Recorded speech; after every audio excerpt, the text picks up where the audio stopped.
ఓం గం గణపతయే నమః. స్వర్ణలక్ష్మీ నమస్తే అస్తు. పరబ్రహ్మ స్వరూపిణి రాజ్యం దేహి ధనం దేహి సర్వకామాంచ దేహి మే.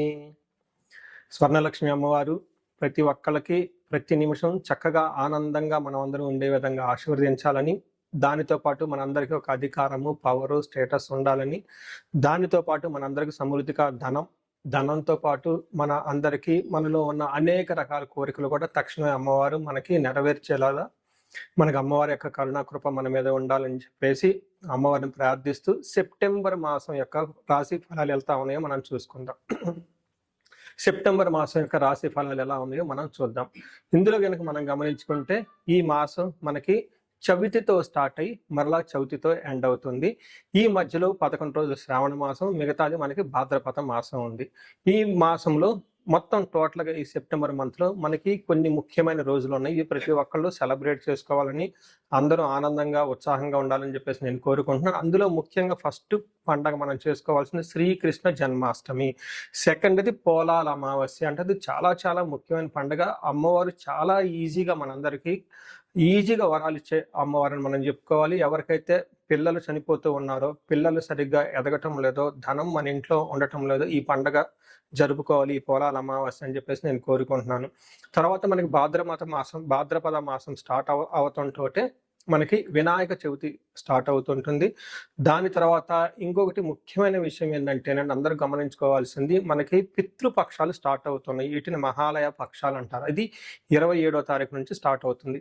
ఈ పితృపక్షాలు ముఖ్యంగా ఎవరైతే అధికారం రాకుండా, ప్రమోషన్స్ రాకుండా, ఉద్యోగంలో ఆటంకాలు పడుతుందా, తల్లికి పిల్లలకి మధ్య గొడవలు వస్తూ ఉన్నాయా, ఎవరైతే లైఫ్లో స్టాగ్నేటెడ్గా గ్రోత్ లేకుండా ఉన్నారో, మీ ఇండివిజువల్ జాతకంలో పితృదోషం ఉన్నా, కాలసర్ప దోషం ఉన్నా, త్రిపిండి దోషం ఉన్నా కానీ ఇలాంటి వాళ్ళు ముఖ్యంగా ఈ యొక్క పితృపక్షాల సమయాన్ని సద్వినియోగం చేసుకొని పితృదేవతలకు ఆశీర్వాదం తీసుకొని తద్వారా మీ పిల్లలకి శ్రేయస్సుకు ప్లస్ వారికి సరిపడిన ధనం అంతా మీకు రావాలని చెప్పేసి నేను కోరుకుంటున్నాను. అందుకని పితృపక్షాలను ప్రతి ఒక్కళ్ళు సెలబ్రేట్ చేసుకోవాలని చెప్పేసి నేను కోరుకుంటున్నాను. ఇవి అంతా ఒక ఎత్తు అయితే, జ్యోతిష శాస్త్రంలో మనకి సెప్టెంబర్ మంత్లో 4 గ్రహాలు మారుతూ ఉన్నాయండి. ఈ 4 గ్రహాల యొక్క ప్రభావం 12 రాసుల వారికి ఎలా ఉందో మనం చూద్దాం. ముందులో మారే గ్రహాలు ఏంటి మనం చూసుకుంటే, శుక్రుడు వచ్చేటప్పటికి సెప్టెంబర్ 2న, బుధుడు సెప్టెంబర్ 7న, అలానే సూర్యుడు వచ్చేటప్పటికి సెప్టెంబర్ 17th, తర్వాత కుజుడు వచ్చేటప్పటికి సెప్టెంబర్ 18th. అంటే టోటల్గా 2nd, 7th, 17th, 18th ఈ యొక్క డేట్లో గ్రహాలు మారుతూ ఉన్నాయి. టోటల్గా ఈ గ్రహాల యొక్క ప్రభావం మనకు 12 రాసుల మీద ఎలా ఉందో మనం తెలుసుకుందాం. సెప్టెంబర్ మంత్లో మిథున రాశి వారి ఫలితాలు చూసుకుంటే వీళ్ళకి దాదాపు 70 to 75% చాలా అనుకూలంగా ఉందని మనం తెలుసుకోవాలి. లాస్ట్ 2 monthsతో కంపేర్ చేస్తే ఈ మంత్ చాలా అనుకూలంగా ఉంది వీళ్ళకి. ఇందులో ఉన్న ఫస్ట్ నక్షత్రాలు చూసుకుంటే మృగశిర 3, 4 పాదాలు, ఆరుద్ర 1, 2, 3, 4 పాదాలు, పునర్వసు 1, 2, 3 పాదాలంతా ఈ మిథున రాశిలో ఉంటారు. పేరు బలం బట్టి మనం చూసుకుంటే కా, కీ, కు, ఖం, జ్ఞ, చే, కే, కో, హ అన్న లెటర్స్ అంతా కూడా ఈ మిథున రాశిలో వాళ్ళు ఉంటారని గమనించాలి. ముందుగా చెప్పుకునే విధంగా 4 గ్రహాలు మారటంతో ఈ 4 గ్రహాల యొక్క ప్రభావం వీళ్ళకి ఎలా ఉంటుందంటే, సూర్యుడి వల్ల ప్రొఫెషనల్ మ్యాటర్స్లో చాలా చక్కగా ఉంటుంది, కానీ ఇంటికి సంబంధించిన వ్యవహారాల్లో కొంచెం అవమానం పడే అవకాశం ఎక్కువగా ఉంటుంది. అంటే అగౌరవం జరిగే అవకాశం ఎక్కువగా ఉంటుంది. 4వ స్థానంలో బుధుడు ఉండటం వల్ల ధన ప్రాప్తి, 5వ స్థానంలో శుక్రుడు ఉండటం వల్ల పుత్రుడికి వలన చాలా చక్కగా కలిసి వచ్చే అవకాశం ఉంటుంది. పుత్రులకు సంబంధించిన వ్యవహారాలలో చాలా పాజిటివ్ న్యూస్ ఇన్ అవకాశం ఉంటుంది. 2వ స్థానంలో కుజుడు ఉండటం వల్ల ధనానికి ఇబ్బంది వచ్చే అవకాశం ఎక్కువగా ఉంటుంది. అంటే మీకు రావాల్సిన ధనం రాకుండా, లేదంటే ధనాన్ని కోల్పోయే అవకాశం ఎక్కువగా ఉంటుంది. ధనం విషయంలో కొంచెం జాగ్రత్తగా ఉండటం ఎంతైనా అవసరం. సో చూశారు కదండి, మనం చూసుకుంటే ఓవరాల్గా వేరియస్ అదర్ పారామీటర్స్ వల్ల వీళ్ళకి ఒక 75% చాలా బాగుందని తెలుసుకోవాలి. ఇందులో ముఖ్యంగా సూర్యుడు 4వ స్థానంలో ఉండటంతో ఫస్ట్ పాజిటివ్ పాయింట్లు మీకు ప్రమోషన్స్ వచ్చే అవకాశం ఎక్కువగా ఉంటుంది. మంచి మంచి అచీవ్మెంట్స్ వచ్చే అవకాశం ఎక్కువగా ఉంటుంది. అయితే సూర్యుడు 4వ స్థానంలో ఉండి 10th హౌస్ నుంచి చూడటం వల్ల 10th హౌస్లో ప్రొఫెషన్లో బాగున్నప్పటికీ ఇంటికి సంబంధించిన వ్యవహారాలలో కొంచెం ఇబ్బందులు వచ్చే అవకాశం ఉంటుంది. మనకేం చెప్తారంటే సంస్కృతంలో అంతఃక్లేహ గృహఛిద్రం సౌఖ్యహాని భోజనం ప్రయాణే విఘ్నమాప్నోతి చతుర్దతే రవి సంయుతే అంటారు. అంటే అంతఃక్లేశ, మానసికంగా కొంచెం విచారం ఉండే అవకాశం ఎక్కువగా ఉంటుంది. గృహంలో టెన్షన్స్ ఉంటుంది. సౌఖ్యం అంటే కంఫర్టబుల్గా అయితే ఉండే అవకాశం తక్కువగా ఉంటుంది. సరే టయానికి భోజనం అయితే చేయరు. దీనితో పాటుగా ప్రయాణాలు చేస్తే అందులో ఆటంకాలు ఉంటాయి అని మనకు చెప్తూ ఉంటారు. కాబట్టి కొంచెం ఇంటికి సంబంధించిన వ్యవహారాల్లో ప్లానెడ్గా ఉండి కొంచెం పేషెన్సీగా ఉంటే ఈ మాసం అంతా సూర్యుడు మీకు మంచి అనుకూలంగా ఉన్నారని చెప్పుకోవచ్చు. అయితే ఇక్కడ రెండో స్థానంలో కుజుడు ఉండటం వల్ల కొంచెం కొన్ని విషయాలు చాలా జాగ్రత్తగా ఉండాలి. ముఖ్యంగా మీరు చాలా డిసిప్లైన్డ్గా ఉండటం చాలా చాలా ఇంపార్టెంట్.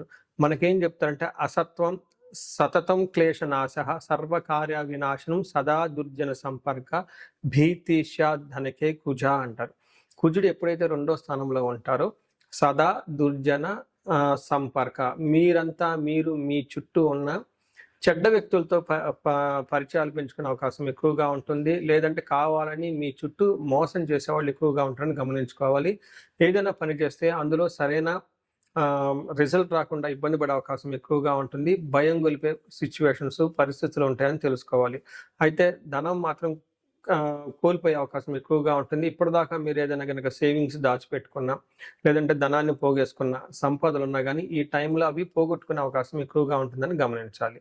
సో చూశారు కదండి, ఈ కుజుడు మీకు కొంచెం ఇబ్బంది పెట్టే పరిస్థితిలో ఉన్నారు. సూర్యుడు మాత్రం చక్కగా బ్యాలెన్స్డ్గా ఉన్నారని చెప్పుకోవచ్చు.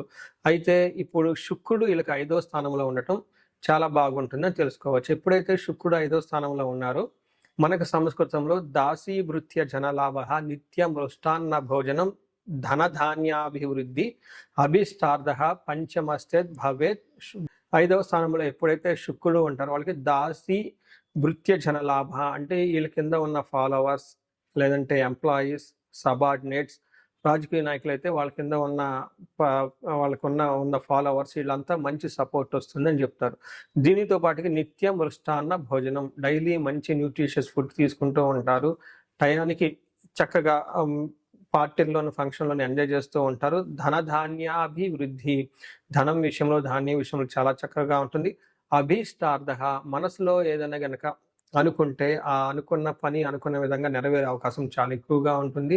ఇందులో సూర్యుడు వల్ల జెంట్స్కి అయితే లేడీస్ ద్వారా మంచి లాభం ఉంటుంది. ఇన్ కేస్ లేడీస్ అయితే జెంట్స్ ద్వారా మంచి లాభం కూడా ఉండే అవకాశం ఉంటుంది. 5వ స్థానంలో శుక్రుడు అంటే మహాభాగ్య యోగం అంటారు జన్మ జాతకంలో. అందుకని ఈ టైంలో భాగ్యం మీకు వచ్చే అవకాశం ఉంటుంది. చూసారు కదండి, గ్రహాల ప్రకారం చూసుకుంటే దాదాపు 70% చాలా బాగుందని తెలుసుకోవచ్చు. ఇప్పుడు నక్షత్రాలు ఇందులో ఉన్నవి మృగశిర, ఆరుద్ర, పునర్వసు నక్షత్రాలు చూసుకుంటే మృగశిర నక్షత్రం వాళ్ళకి జయప్రదంగా ఉంటుంది ఈ మాసం అంతా. ఏదో చిన్న చిన్న పొరపాట్లు అవి ఉన్నా కానివ్వండి, వాటి గురించి పెద్ద మీరు పట్టించుకోని అవసరం లేదు. బట్ ఓవరాల్గా ఈ మాసం అంతా జయప్రదంగా ఉంటుంది. బంధనము, భయము అంటే మీకు జీవితంలో క్లారిటీ లేకుండా ఉద్యోగముల విషయంలో కానివ్వండి, పెళ్లి విషయంలో కానివ్వండి, లేదంటే ఫారిన్లో ఉండాలా, లేదంటే ఇండియాకి వస్తే బాగుంటుందా, ఎక్కడ సెటిల్ అయితే బాగుంటుంది, ఇలాంటి విషయాల్లో మీకు క్లారిటీ ఉండదు, స్పష్టత ఉండదు. అందుకని వీళ్ళకి బంధించబడినటువంటి అవకాశం ఎక్కువగా ఉంటుంది. ఆరుద్ర నక్షత్రం వాళ్ళకి ఓవరాల్గా మాసం అంతా జయప్రదంగా ఉంటుంది. అగాని వీళ్ళకి బంధనము, భయము, మరణ తుల్యం అని చెప్తారు. అంటే ఇక్కడ మరణ తుల్యం అంటే సంస్కృతంలో ముందుకు పోకుండా ఇంతకు ముందు తలపెట్టిన పనులు ఏమన్నా ఉంటే ఆ పనులు అంతటితో ఆగిపోయే అవకాశం ఎక్కువగా ఉంటుంది. పునర్వసు నక్షత్రం వాళ్ళు కొంచెం కేర్ఫుల్గా ఉండాలి. వీళ్ళకి ఐశ్వర్యవంతంగా ఉంటుంది, జయప్రదంగా ఉంటుంది. బంధనము, చాలా కన్ఫ్యూజన్లో ఉండే అవకాశం ఎక్కువగా ఉంటుంది ఈ రాశి వాళ్ళు. వీళ్ళకి మరణ తుల్యం అంటే ఇంతకుముందు వాళ్ళు చేస్తున్న జాబ్ కానీ, లేదంటే ఏదైనా ఫంక్షన్ కానివ్వండి, లేదంటే ఏదన్నా వాళ్ళు తలపెట్టిన ప్రాజెక్ట్స్ కానివ్వండి, పెద్ద పెద్ద ఇంపార్టెంట్ అయిన పనులు అంతటితో ముగింపు అయిపోయి ముందుకు పోని విధంగా పరిస్థితులు ఉంటాయి. కాబట్టి ఇలాంటి పరిస్థితిని మరణ తుల్యం అంటారు. సో ఇలాంటి పరిస్థితి ఎక్కువగా ఉండే అవకాశం ఎక్కువగా ఉంటుంది. కొంచెం జాగ్రత్తగా ఉండాలి. ఇందులో లత్త అన్న కాన్సెప్ట్ ప్రకారం చూసుకుంటే వీళ్ళు పునర్వసు నక్షత్రం వాళ్ళు కొంచెం కేర్ఫుల్గా ఉండాలి. ఎక్కువగా మానసిక టెన్షన్స్ ఉంటుంది. ఆరుద్ర, పునర్వసు నక్షత్రం వాళ్ళకి రాంగ్ డెసిషన్ తీసుకుంటారు. బుద్ధి నాశనం, సరైన ఇంటెలిజెంట్ టయానికి పనిచేయకుండా మీకు రాంగ్ డెసిషన్ తీసుకుని తర్వాత ఇబ్బందులు పడే అవకాశం ఉంటుంది. ఆన్లైన్లో ట్రాన్సాక్షన్ చేయటం, లేదంటే ఆన్లైన్ ఏదైనా ఆర్డర్ పెట్టడం, ఏదో వాళ్ళకి డబ్బులు ఒకరికి చేయాల్సిన పని ఇంకొకరికి చేయటం ద్వారా అలా సరైన మీకు ఇంటెలిజెన్స్ సరిగ్గా ఉపయోగపడక రాంగ్ డెసిషన్ తీసుకునే అవకాశం ఉంటుంది. పునర్వసు నక్షత్రానికి సుఖనాశనం, బుద్ధి నాశనం అని చెప్తారు. కంఫర్టబుల్గా ఈ మాసం అనేది తక్కువగా ఉంటుంది. అగైన్ వీళ్ళు కూడా రాంగ్ డెసిషన్ తీసుకున్న తర్వాత రిగ్రెట్ అయ్యి పశ్చాత్తాపడవలసిన అవసరం ఎక్కువగా పడే అవకాశం ఎక్కువగా ఉంటుంది. సో చూశారు కదండి, నక్షత్రాల ప్రకారం ఓవరాల్గా సంపాదనని జయాన్ని ఇస్తున్నప్పటికీ కొంచెం కొంచెం ఛాలెంజెస్ కూడా ఉన్నాయని తెలుసుకోవాలి. ఈ రాశి వాళ్ళకి ఓవరాల్గా మీకు ఒక 70% బాగుందని చెప్పుకోవచ్చు. ఇందులో ముఖ్యంగా ఏదైనా గ్రహానికి మనం పరిహారాలు చేసుకోవాలనుకుంటే ఒక్కసారి మంగళవారం పూట ఆంజనేయ స్వామికి ఆకు పూజ చేయవచ్చండి. వెంకటేశ్వర స్వామి గురికి ఎక్కువగా వెళ్తూ ఉండండి. వీటితో పాటుగా ఈ రాశి వాళ్ళకి జనరల్గా అన్ని విషయాల్లో బాగుంది కాబట్టి ఎక్కడైనా మీకు ఇండివిజువల్ లైఫ్లో ఏదైనా ప్రాబ్లం ఉంది అనిపించింది, లేదంటే లైఫ్లో ఇంకా మీకు క్లారిటీ కావాలి, ఎక్కడో మేము ఆగిపోయాము, స్ట్రక్ అయిపోయాము అనుకుంటే ఈ స్క్రీన్ మీద కనిపిస్తున్న నెంబర్ ద్వారా మీరు నన్ను కనెక్ట్ అవ్వచ్చు. మీ అందరికీ అష్టైశ్వర్యాలు కలగాలని, భోగభాగ్యాలు కలగాలని చెప్పేసి కోరుకుంటున్నాను. నమస్కారం. చూశారు కదండి, ఇప్పటిదాకా ఈ మీ రాశి వారికి ఎలా ఉందో ఇది గోచార రీత్యా మాత్రమే చెప్పడం జరుగుతుంది. దీనిని మీకు 30 to 40% మాత్రమే అప్లై అవుతుంది. మిగతాది మీ ఇండివిజువల్ జాతకం కనుక చూస్తే అందులో కరెక్ట్గా యాక్యురేట్గా వస్తుంది. ఇండివిజువల్ జాతకంలో చక్కగా దశాభుక్తులు ఉంటే మంచి రిజల్ట్ ఇస్తుంటే ఇవి బాగుంటే అంతా బాగుంటుంది. ఇన్ కేసు ఇండివిజువల్ దశాభుక్తుల్లో సరైన రిజల్ట్ లేకుండా ఉంటే మీ జాతకం వ్యక్తిగత జాతకం సరిగా లేకుండా ఉంటే ఇవి వాటికి యాడ్ అయ్యి దానికి తద్వారా బేజులు చేసుకొని కరెక్ట్గా రిజల్ట్ అయితే వస్తుంది. మీ ఇండివిజువల్గా జాతకం చూపించుకోవాలనుకుంటే ఈ స్క్రీన్ మీద కనిపిస్తున్న నెంబర్ ద్వారా మీరు నన్ను కనెక్ట్ అవ్వచ్చు. అంతేకాకుండా నేను ఒక రీసెర్చ్ చేస్తున్నానంటే దాదాపు మిడ్ లైఫ్ క్రైసిస్ అంటూ ఉంటారు అనమాట. అంటే 40 years ఉండి +or-5 years, అంటే 35 to 45, ఈవెన్ 48, 50 వరకు ఈ మధ్యలో ఏజ్ ఉండి వాళ్ళకి సక్సెస్ఫుల్గా ఒక 10-15 years కెరీర్ ట్రాక్ రికార్డు ఉండి బాగా చదువుకోనుండి అన్ని విధాల చక్కగా లైఫ్లో ఒక బాణంలాగా దూసుకొని వచ్చి, కానీ ఈ టైంలో మీరు ఇబ్బంది పడుతూ ఉంటే సడన్గా జాబ్ లేకపోవటం, సడన్గా బిజినెస్ లేకపోవటం, సడన్గా లైఫ్లో గ్రోత్ లేకపోవటం, చాలా కన్ఫ్యూజ్డ్ అయిన పొజిషన్లో కనుక ఉంటే దీనిని జనరల్గా మనకి మిడ్ లైఫ్ క్రైసిస్ అని చెప్పేసి హార్మోనల్ ఇంబ్యాలెన్స్ అని చెప్తూ ఉంటారు. బట్ జ్యోతిష శాస్త్రంలో దీనికి చాలా చక్కటి పరిష్కారం ఉంటుందండి. మీకు జాతకంలో ఏమైనా శాపాలున్నా, రుణాలున్నా, గ్రహ దోషాలున్నా, కాలసర్ప దోషాలు లాంటి కఠినమైన దోషాలుంటే ఈ టైంలో యాక్టివేట్ అయ్యే అవకాశం ఎక్కువగా ఉంటుంది. దీనికి ఇండివిజువల్గా జాతకం చూపించుకొని అది మీరు కెరియర్కి గ్రాప్ రావటానికి, లేదంటే మీరు లైఫ్లో ఇలా స్టాగ్నెట్గా ఆగిపోవటానికి గల కారణాలు ఏంటో తెలుసుకొని చక్కగా పరిష్కారాలు చేసుకుంటే లైఫ్ 10 రెట్లు ముందుకెళ్ళే అవకాశం ఎంతైనా ఉంటుంది. ఇదే కాకుండా నేను ప్రాబ్లమ్ స్పెసిఫిక్గా కూడా చాలా హోమాలు అవన్నీ చేపిస్తూ ఉంటాను. అన్యోన్య దాంపత్య గురించి, అన్యోన్య దాంపత్య పాశుపత అభిషేకం. ఇప్పుడు ఈ మంత్లో మనకి ఫస్ట్ 11 days ఇంకా శ్రావణ మాసం ఉంది కాబట్టి శ్రావణ మాసాన్ని పురస్కరించుకొని స్వర్ణలక్ష్మి విశేష హోమం చేయించడం జరుగుతుంది. ఇది ప్రతి ఒక్కరు చేయించుకోవాలని చెప్పేసి నేను కోరుకుంటున్నాను. ఎక్కడైనా మీకు ధనం రాకపోయినా, వచ్చిన ధనం నిలబడకపోయినా, అసలు ఆదాయ వనరులు మీకు ఇన్కమ్ సోర్స్ లేకపోయినా, లేదంటే విపరీతమైన అప్పుల బాధలు ఉన్నా, లేదంటే మీరు ఇచ్చిన అప్పులు తిరిగి రాకపోయినా కానీ ఈ టైంలో చక్కగా స్వర్ణలక్ష్మి విశేష హోమం చేయించుకోవాలని చెప్పేసి నేను కోరుకుంటున్నాను. ఇది సామూహికంగా చేయటం జరుగుతుంది.